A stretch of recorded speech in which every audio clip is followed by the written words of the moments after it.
Hello and welcome to this episode of Money and Meeting.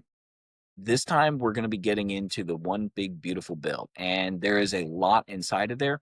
I am not going to try and tackle every page, but I did want to highlight a couple of the key things that I think are relevant for folks to know.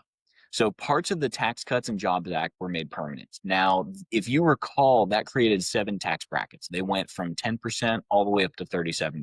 So it goes 10, 12, 22, 24, 32, 35, and then 37. So those rates are permanent. One thing I would point out here is that although those rates are permanent, as we saw with this tax bill, they're only permanent until they change the rules. So I do like that we have it, but I'm not necessarily counting on that staying there for the rest of our lives. Now, the other thing is the child tax credit is worth $2,200. Now, with that $2,200, that's being adjusted by $100 increments moving forward. And so this is known as the additional child tax credit is now $1,700. And then the adoption credit is holding steady at $17,280 and is refundable up to $5,000. Now, one thing I want to point out here before I go any further is there is a difference between deductions and credits. When you get a tax credit, that actually comes off of your bill entirely. So if you get a $1,000 tax credit, that's whatever you owed in taxes just got reduced by $1,000.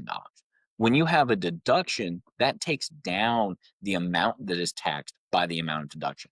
So if you have a $1,000 deduction and you're in the 10% tax bracket, that means you just saved $100 in taxes. It just reduced your taxable amount by 100 because you had $1,000, 10%, you were in the 10% bracket, saved $100. But if you have a $1,000 tax credit, that just means your tax bill, what you owed, didn't go down by $100, it went down by $1,000. So I love tax deductions. I also really like tax credits. That said, it increased the state and local tax deduction. So I really like that. You might have heard it called SALT, or the state and local tax deduction. So before 2017, the amount was unlimited. After 2017, from 2018 to 2024, it went to $10,000, and that was only $5,000 if you're married filing separate. But now it has been increased all the way up to $40,000. So that's a really positive thing. Another nice thing is new loan interest on cars. You have a deduction there. So if you're looking at potentially buying a car, so qualifying car loans, this has to be assembled in the U.S., purchased after December 31st, 2024, and this is for your personal business, for personal use, not for business use.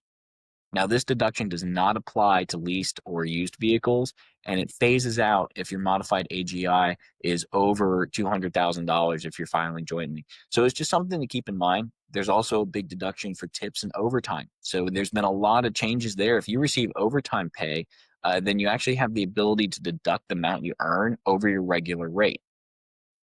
Now, both of these deductions are going to begin to phase out if your modified AGI is $150,000. That's kind of the limit where it begins to modify out.